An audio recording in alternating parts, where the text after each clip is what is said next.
Sunwoo Chan finally begins to see the reality Haran is living in, a life that feels more like endurance than living. Unable to bear watching her like this, he gathers the courage to make a simple request.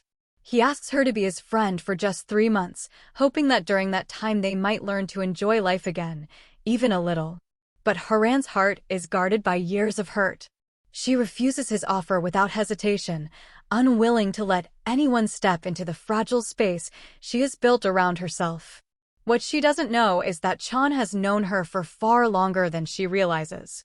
7 years ago, when he was studying in Boston, he was the one secretly chatting with her, not her boyfriend, who only happened to share Chan's name but never truly cared for her.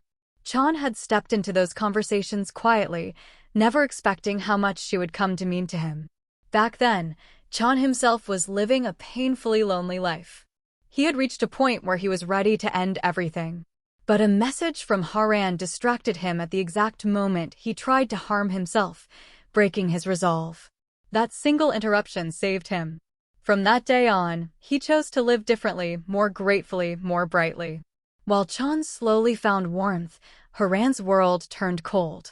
The boyfriend she believed loved her died in the explosion that also left Chan severely injured. She continued believing it was her boyfriend who had written to her, comforted her, and sent her gifts, even the pen Chan had carefully chosen and sent in his place. 7 years later, Chan returns to Korea and finds Haran still frozen in that winter of grief. He tries to approach her gently, but Haran treats his presence like something she must escape from at all costs. At a restaurant, the moment she spots Chan walking in, she stiffens, grabs her menu, and hides behind it so completely that only the top of her hair peeks out, as if she believes becoming part of the furniture will make her invisible. She slips out before he can even notice her.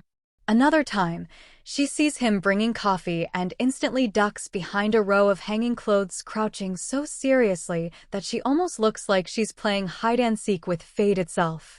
At the office, her tactics grow even more dramatic. The second Chan enters the room, she pulls the curtains shut like she's blocking out a storm rather than a person, determined to avoid even the chance of eye contact. Chan, however, keeps approaching her calmly, never chasing, never forcing, just refusing to disappear.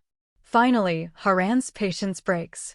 Frustration spills out as she tells him she can't even visit her favorite cafe anymore because of him.